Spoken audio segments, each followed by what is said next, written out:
Bismillahirrahmanirrahim. Assalamu alaikum. Welcome back, dear students. Today I am going to teach you coordination in animals. Dear students, यहाँ पर जो animals की बात हो रही है वो आपके पास हायर एनिमल हैं. अब हायर एनिमल जो है कम्प्लेक्स होते हैं. इनके अंदर जो कोऑर्डिनेशन है वो दोनों तरह से हो रही होती है. एक आपके पास नर्वस कोऑर्डिनेशन हो रही होती है और दूसरी आपके पास केमिकल कोऑर्डिनेशन हो रही होती है. जो नर्वस कोऑर्डिनेशन है बेसिकली वो आपके पास क्लस्टर ऑफ न्यूरॉन्स होते हैं, या फिर आप कह सकते हैं न्यूरॉन का एग्रीगेट होता है, या न्यूरॉन एक दूसरे से मिलकर आपके पास नर्वस सिस्टम बनाते हैं. और इसी तरह से जो दूसरी कोऑर्डिनेशन है वो आपके पास केमिकल कोऑर्डिनेशन है, जिसमें ग्लैंड्स हिस्सा ले रहे होते हैं और ग्लैंड्स जो है वो प्रॉपर सिक्रीशन सिक्रीट करते हैं, जिनको आप केमिकल सिक्रीशंस को हार्मोन्स बोलते हैं. तो उनके ज़रिए जो कोऑर्डिनेशन होगी वो आपके पास केमिकल कोऑर्डिनेशन होगी. तो जो आज का हमारा टॉपिक है वो है नर्वस सिस्टम या फिर नर्वस कोऑर्डिनेशन. तो डियर स्टूडेंट्स, जो नर्वस सिस्टम होता है बेसिकली वो छोटे छोटे सेल्स पर मुश्तमिल होता है. वो सेल्स एग्रीगेट करते हैं तो क्या बनाते हैं, नर्वस सिस्टम बनाते हैं. और उन सेल्स का नाम क्या होता है, बेसिकली न्यूरॉन्स होते हैं. वो हम कह सकते हैं neurons are the structural and function unit of nervous system. अब जब न्यूरॉन्स लिंक करेंगे एक दूसरे के साथ तो वो नर्वस सिस्टम बना देंगे. नर्वस सिस्टम के जो हैं वो कंपोनेंट्स वो आपके पास बेसिकली तीन होते हैं. एक आपके पास आते हैं रिसेप्टर्स, दूसरे इफेक्टर्स और थर्ड वन इज न्यूरॉन्स आते हैं. डियर स्टूडेंट्स, जो रिसेप्टर्स होते हैं इनका काम क्या होता है, दे डिटेक्ट स्टिमुलाई. ये स्टिमुलाई को डिटेक्ट करेंगे, बाहर जो इन्वायरमेंट के अंदर चेंज होगी उसको डिटेक्ट करेंगे और डिटेक्ट करके सेंसरी इंफॉर्मेशन जो है वो किसको दे देंगे, न्यूरॉन को दे देंगे. कौन से न्यूरॉन्स, सेंसरी न्यूरॉन्स को. अब हम कह सकते हैं कि ये जो रिसेप्टर हैं बेसिकली आपके पास कोई सेल भी हो सकता है, या फिर आपके पास कोई टिश्यू हो सकता है, या फिर आपके पास कोई पूरे का पूरा ऑर्गन हो सकता है, या फिर लास्ट में आपके पास सिर्फ और सिर्फ आप कह सकते हैं नर्व एंडिंग्स आती हैं, और वी कैन से न्यूरॉन की एंडिंग भी हो सकती हैं. अब इन सारी चीज़ों का काम क्या होगा, सेल हो सकता है, टिश्यू हो सकता है, पूरा ऑर्गन हो सकता है, या नर्व न्यूरॉन एंडिंग हो सकती है. इनका काम क्या होता है, डिटेक्ट द स्टिमुलाई. बाहर की जो इंफॉर्मेशन है उसको डिटेक्ट करके किसकी तरफ भेज देना, सेंसरी न्यूरॉन की तरफ भेज देना. अब आपके पास जो है इफेक्टर्स होते हैं. इफेक्टर्स आपके पास है मसल्स एंड ग्लैंड्स. अब मसल्स और ग्लैंड्स का क्या काम होता है, इनके पास जो इंफॉर्मेशन आती है डियर स्टूडेंट्स, जो इनके पास इंफॉर्मेशन आ रही है बेसिकली वो भी न्यूरॉन लेकर आ रहे हैं. वो कौन से न्यूरॉन्स होते हैं, मोटर न्यूरॉन्स होते हैं.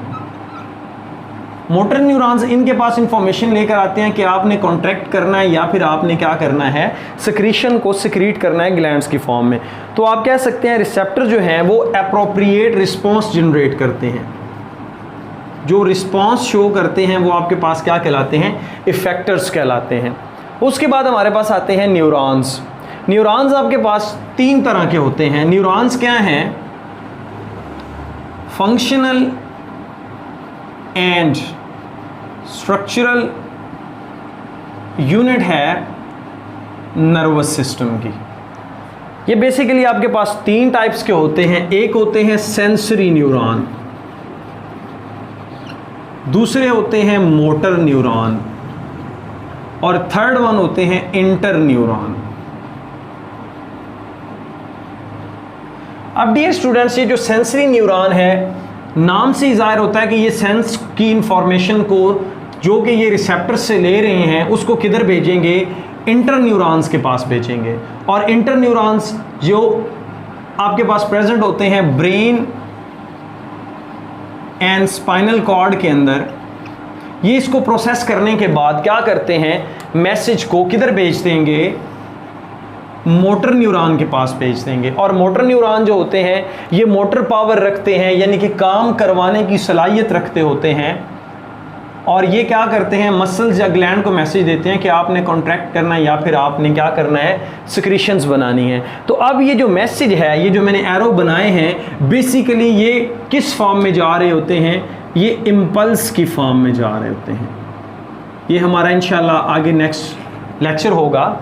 इम्पल्स की फॉर्म में जा रहे होते हैं, इलेक्ट्रिकल सिग्नल्स की फॉर्म में जा रहे होते हैं, और ये सारा काम कौन कर रहे होते हैं, कंट्रोल कर रहे होते हैं, आपके पास न्यूरॉन्स ही कंट्रोल कर रहे होते हैं।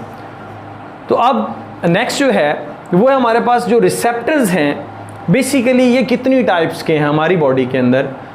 तो वो आपके पास केमो रिसेप्टर्स हैं, मैकेनो रिसेप्टर्स हैं, फोटो रिसेप्टर्स हैं, थर्मो रिसेप्टर्स हैं, नोसिसेप्टर्स हैं। जो केमो केमिकल से निकला है, इट्स मीन कि ये केमिकल के स्टिमुलाई को डिटेक्ट करते हैं। स्टिमुलाई कौन सा होगा डियर स्टूडेंट्स, केमिकल्स होंगे। फॉर एग्जांपल ब्लड में C6H12O6 का जो लेवल है उसको डिटेक्ट किया जाता है, और वो जो डिटेक्ट करते हैं वो बेसिकली आपके पास क्या होते हैं, केमो रिसेप्टर्स होते हैं। बॉडी में कार्बन डाइऑक्साइड की कंसंट्रेशन को डिटेक्ट किया जाता है, ऑक्सीजन की कंसंट्रेशन को डिटेक्ट किया जाता है। इसी तरह से स्टमक के अंदर मुख्तलिफ तरह के लाइक HCl है, लाइक पेप्सिनोजिन है, इनकी कंसंट्रेशन को डिटेक्ट किया जाता है। तो जो इनको डिटेक्ट करते हैं और इंफॉर्मेशन भेजते हैं टूवर्ड द ब्रेन, वो आपके पास क्या होते हैं, केमो रिसेप्टर्स होते हैं। इसकी बहुत सारी बेशुमार एग्जांपल है। आपका जो पूरी के पूरी केमिकल कोऑर्डिनेशन है वो इन्हीं केमो रिसेप्टर्स के ऊपर काम कर रही होती है। फॉर एग्जांपल जो हाइपोथैलेमस है, हाइपोथैलेमस ने बहुत सारे केमिकल्स को जनरेट भी करवाना होता है, और बहुत सारे केमिकल्स को जो है उसको कोऑर्डिनेट भी करवाना होता है, और दूसरे ग्लैंड्स को भी जगाना होता है डियर स्टूडेंट, दूसरे ग्लैंड से काम लेना होता है। तो ये सारे कौन कर रहे होते हैं, केमो रिसेप्टर्स कर रहे होते हैं। यानी कि बॉडी के अंदर जितने भी केमिकल चेंजेस आते हैं वो कौन डिटेक्ट करेंगे, आपके पास केमो रिसेप्टर्स करेंगे। उसके बाद आपके पास आते हैं मैकेनो रिसेप्टर्स, ये हैं मैकेनिकल से। फॉर एग्जांपल आपके पास टच है, टच मैकेनिकली फील हो सकता है, उसके साथ साथ प्रेशर है। तो ये जो चीज़ें हैं ये कौन से रिसेप्टर्स करेंगे, मैकेनो रिसेप्टर्स करेंगे। उसके बाद आपके पास आते हैं photo receptors. Photo mean light. तो जितने भी डियर स्टूडेंट्स लाइट से रिलेटेड होंगे, जिनका स्टिमुलाई लाइट होगा, लाइट से रिलेटेड, वो आपके पास लाइट डिटेक्शन कौन करेंगे, फोटो रिसेप्टर्स करेंगे। अब इसके लिए हमारी आइज़ के अंदर कोन्स सेल प्रेजेंट होते हैं जो दिन की रोशनी में देखने में हेल्प करते हैं, और दूसरे आपके पास रॉड्स सेल होते हैं जो रात की रोशनी में या रात को देखने में हेल्प करते हैं। अब जो जिनके अंदर रॉड सेल्स की कंसंट्रेशन ज़्यादा होती है वो तो रात को भी देख सकते हैं, फॉर एग्जांपल आउल है, इसी तरह से कैट्स एंड डॉग्स हैं। उसके बाद आपके पास आते हैं थर्मो रिसेप्टर्स। थर्म का मतलब क्या है, टेम्परेचर।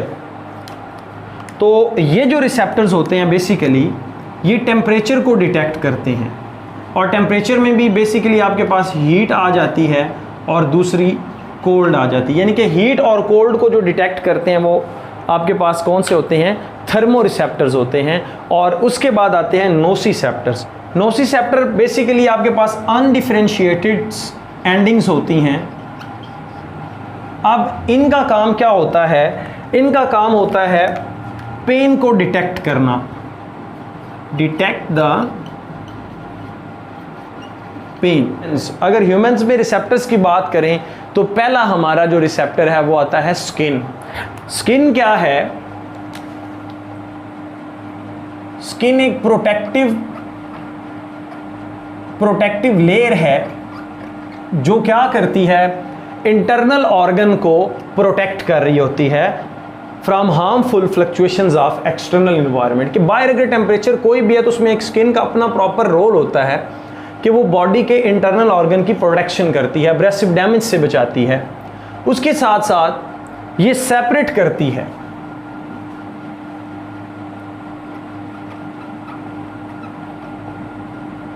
इंटरनल इन्वायरमेंट को एक्सटर्नल से। स्किन के अंदर डियर स्टूडेंट्स ये एबिलिटी होती है, ये 5 तरह की सेंसेशन को जो है वो डिटेक्ट कर सकती है, जिसमें आपके पास टच है, प्रेशर है, heat, cold and pain. Touch है,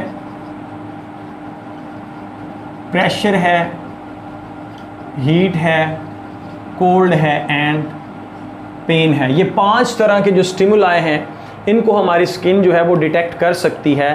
ये जो नेकेड फ्री एंडिंग्स होती हैं ये कहाँ पर प्रेजेंट होती हैं डियर स्टूडेंट्स? ये बिल्कुल हेयर्स की, जो बॉडी में हेयर्स होते हैं उनकी बेस पे। ये देखें फॉर एग्जांपल ये हेयर्स है और ये हेयर की बेस पर, चूंकि ये एक कैप्सूल लाइक स्ट्रक्चर होता है और उसकी बेस पे बिल्कुल ये कौन सी हैं? फ्री नर्व एंडिंग या नेकेड नर्व एंडिंग होती हैं। अब इनका काम क्या होता है? हेयर फॉलिकल की बेस पर इनका काम क्या होता है? ये आपके पास टच को स्टिमुलेट करती हैं, यानी कि जो टच होता है बेसिकली वो उसको डिटेक्ट करना किन का काम होता है? आपके पास नेकेड नर्व्स का। एंड एज वेल एज ये किस में हेल्प करती हैं? पेन की डिटेक्शन के।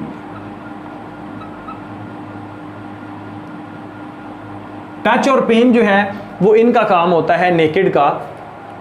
उसके साथ साथ आपके पास आती है मिजनर कॉर्पसल्स। मिजनर कॉर्पसल जो हैं इनका काम होता है टच रिसेप्टर्स, ये भी उसको एड कर रही होती हैं। ये एनकैप्सुलेटेड न्यूरॉन्स होते हैं। अगर यहाँ पर आप देखें मिजनर कॉर्पसल, ये देखिए ये मैंने एक जो है वो फीदर बनाया हुआ है, इससे स्किन को टच किया जा रहा है तो इसके नीचे जो बिल्कुल अप्रोप्रिएट न्यूरॉन है ये एनकैप्सुलेटेड है। इसके आपको इर्द गिर्द ये जो है वो नज़र आ रहा है। सो मिजनर कॉर्पसल्स क्या होते हैं? एनकैप्सुलेटेड न्यूरॉन्स होती हैं और इनका काम क्या होता है? टच को डिटेक्ट करना। जो टच को डिटेक्ट करती हैं वो आपके पास मिजनर कॉर्पसल्स होती हैं। उसके साथ साथ डियर स्टूडेंट्स ये पाई कहाँ पर जाती है? स्किन में ऐसी कौन सी जगह है जहाँ पर ये पाई जाएं? तो आप कहते हैं ये जो हमारी फिंगर टिप्स होती हैं इसके अंदर इसकी कंसंट्रेशन बहुत ज़्यादा होती है। फॉर एग्जाम्पल हम आंखें बंद करके किसी चीज़ को टच करके बता सकते हैं कि हम इस चीज़ को टच कर रहे हैं सम टाइम। और स्पेशली जो उसके अंदर ब्रिजेस एंड बार्स होते हैं स्किन के अंदर, जिनको हम फिंगरप्रिंट भी बोलते हैं, उनके अंदर इनकी कंसंट्रेशन ज़्यादा होती है। तो इसी वजह से हम कहते हैं ये टच के रिसेप्टर्स को बहुत ज़्यादा डिटेक्ट करने में हेल्प करती हैं। उसके बाद हैं पेसिनियन कॉर्पसल्स। पेसिनियन कॉर्पसल देखें तो ये ग्रीन से बनी हुई है। ये ऊपर से देखिए आपके पास पेसिनियन कॉर्पस, ये हैंड है, हैंड से हमने क्या किया है? स्किन के ऊपर प्रेशर जो है वो एक्सर्ट किया है, प्रेशर जनरेट किया है। ये थोड़ी सी डीप हैं, स्किन में थोड़ी सी नीचे की तरफ हैं। ये देखिए यहाँ पर है। तो अब इसके ऊपर जब स्टिमुलस आएगा प्रेशर का तो कौन सी नर्व एंडिंग्स होंगी या कौन से न्यूरॉन हैं? वो आपके पास हैं पेसिनियन कॉर्पसल्स। और बेसिकली ये भी क्या होते हैं? एनकैप्सुलेटेड होते हैं और ये डीप होते हैं, डीप इन डर्मिस। डर्मिस के अंदर ऊपर वाली एपिडर्मिस है, सेंटर वाली डर्मिस है और एंड वाली आपके पास हाइपोडर्मिस होती है। अब इनका काम क्या होता है? Detect pressure. ये क्या करती हैं? प्रेशर को डिटेक्ट कर रही होती हैं। एनकैप्सुलेटेड हैं पेसिनियन कॉर्पसल्स। उसके साथ साथ dear students the receptors present in the limbs for basis of vibrational sense. Vibrational sense को भी ये क्या करती हैं? डिटेक्ट करने में हेल्प करती हैं। या फिर आप कह सकते हैं जो आपके पास वर्टिब्रेट्स हैं, वर्टिब्रेट्स जो हैं वो जैसे ही अर्थ कॉक आता है या फिर आपके पास वाइब्रेशनल मूवमेंट होती है तो उनके जॉइंट्स के अंदर ये प्रेजेंट होती हैं। जॉइंट्स में जो मेम्ब्रेन्स होती हैं उनके अंदर प्रेजेंट हैं। तो ये क्या काम करती हैं? वाइब्रेशन को डिटेक्ट करने में भी आपके पास हेल्प करती हैं। उसके बाद डियर स्टूडेंट्स हमारे पास आती हैं modalities of sensation. Modalities of sensation जो है वो कौन कौन सी हैं? ये जितनी भी आपने सेंसेशन पढ़ी हैं जिसमें टच है, प्रेशर है, हीट है, कोल्ड है, पेन है, या फिर साउंड भी हो सकता है, स्मेल भी हो सकती है, तो ये सारी की सारी किसके अंदर आती हैं? मोडेलिटीज़ ऑफ सेंसेशन के अंदर आती हैं। उसके बाद डियर स्टूडेंट्स हमारे पास आता है relative abundance of receptors in the skin, कि क्या स्किन के अंदर ये जितनी भी आपके पास हैं रिसेप्टर्स हैं क्या ये इक्वली प्रेजेंट होते हैं? तो हम कहते हैं कि नहीं। क्यों? क्योंकि जो पेन के रिसेप्टर्स हैं स्किन के अंदर वो सबसे ज़्यादा होते हैं। ये देखें, ये आपके पास नोसिसेप्टर्स हैं, ये ब्रांच्ड हैं बहुत ज़्यादा, इसने अपनी ब्रांचिंग की हुई होती है डर्मिस के अंदर। जो कि बिल्कुल आपके पास एपिडर्मिस के पास आके ख़त्म होती है। अब इसका देखें एरिया भी ज़्यादा है, एरिया ज़्यादा होने की वजह से इनका नंबर भी ज़्यादा होता है, जिसकी वजह से हम कहते हैं कि जो पेन के रिसेप्टर्स होते हैं वो 27 टाइम्स ज़्यादा होते हैं, ज़्यादा पेन को डिटेक्ट करते हैं एज़ कम्पेयर टू कोल्ड। अब कोल्ड को जो कर रहे हैं वो बेसिकली आपके पास ये थर्मोसेप्टर होते हैं। ये देखें थर्मोसेप्टर्स, ये कोल्ड के लिए और ये हीट के लिए। तो कोल्ड के लिए ये मोर सेंसिटिव होते हैं एज़ कम्पेयर टू हीट, तो ये 10 टाइम्स ज़्यादा होते हैं as compare to heat. Cold को जो डिटेक्ट करने की इनकी सलाहियत होती है वो 10 गुना ज़्यादा होती है as compare to heat dear students. इसी तरह से जो आपके पास है डिस्ट्रीब्यूशन, कि क्या ये सारे इक्वली डिस्ट्रीब्यूट होते हैं पूरी स्किन के अंदर, तो हम कहते हैं ये भी नहीं है, क्योंकि मुख्तलिफ जो हैं स्किन के पार्ट्स उसके अंदर इनकी डिस्ट्रीब्यूशन किसी जगह पर ज़्यादा और किसी जगह पर कम है। फॉर एग्जांपल अब आपके लिए टच के लिए जो हैं वो मिजनर कॉर्पसल्स हैं या फिर ये फ्री नर्व्स एंडिंग होती हैं, ये बेसिकली आपके पास फिंगर टिप्स में ज़्यादा पाई जाती हैं as compare to back side. Back side की स्किन पे इतनी ज़्यादा नहीं होती जितनी आपके पास फिंगर टिप्स में होती हैं। इसी वजह से आपकी जो फिंगर टिप्स हैं ये टच के स्टिमुलस के लिए बहुत ज़्यादा इम्पॉर्टेंट होती हैं, तो इस तरह से इनकी डिस्ट्रीब्यूशन भी इक्वल नहीं होती। सो डियर स्टूडेंट्स, ये था आज का हमारा लेक्चर। इंशाल्लाह कल का हमारा जो लेक्चर होगा वो होगा टाइप्स ऑफ न्यूरॉन पे। Stay connected. Thank you and अल्लाह हाफिज़।